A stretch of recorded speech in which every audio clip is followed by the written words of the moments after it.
মাহাতোর রেখা ঝুমুর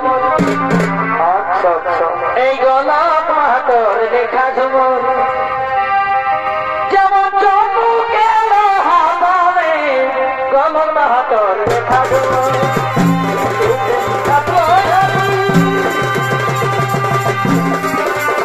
তোমার কি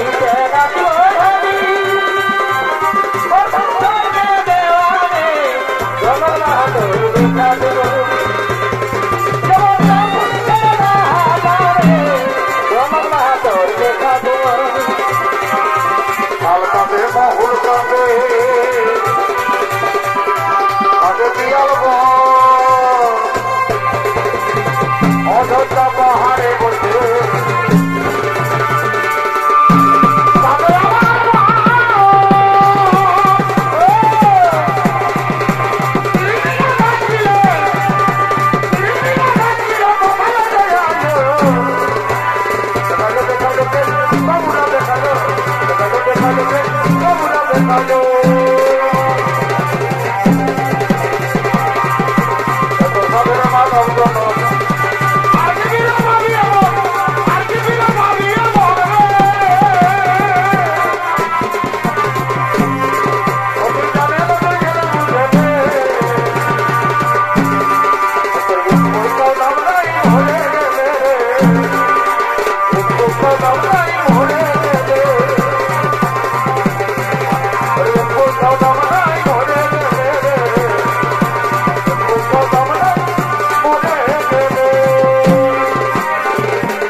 মহারাজ তুমি আমার হাত ধরলে ক্ষমা করো অনন্দিতা সুন্দরী না বুঝে স্ত্রী ভ্রমে আমি তোমার হাত ধরে সে কি তোমার স্ত্রী?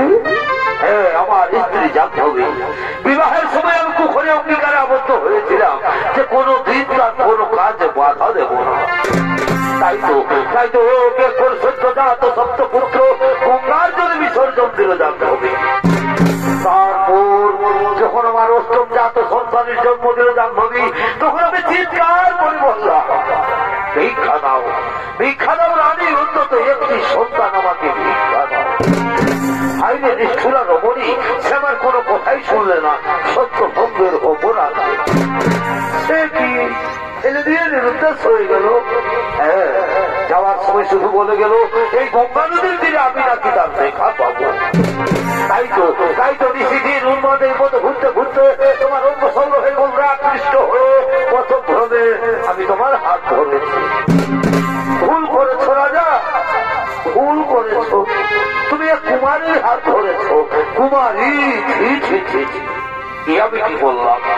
আমি না বৃদ্ধ না না মহারাজ, তুমি আমার চোখে বৈশিয়া পুরুষ। যে তুমি রমণী রত্ন আমার সিংহদগ্ধ হৃদয় আনন্দে ভরিয়ে দিলে। মহারাজ আমি মৎস্য কন্যা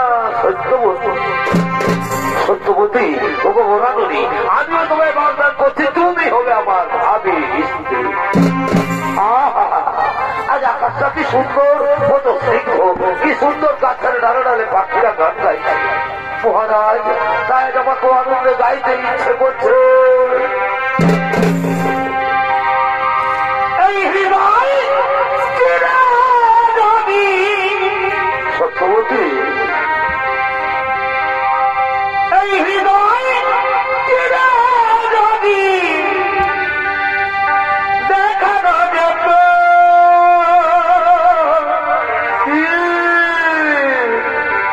তুমি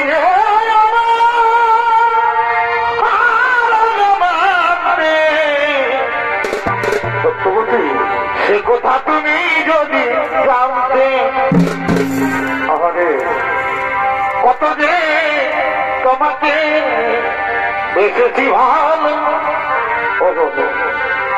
সে কথা তুমি যদি জানতে।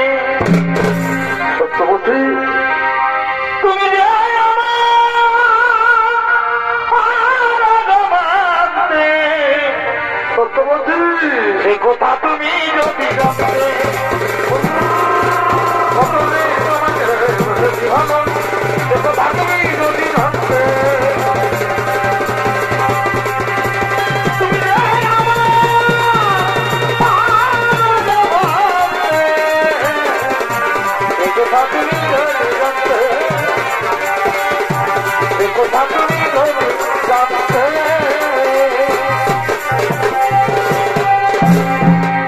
মহারাজ তাহলে আমি এখন আসি মহারাজ, এই বিয়ের কথা গিয়ে আমি আমার মা বাবাকে বলি আমি আসি মহারাজ।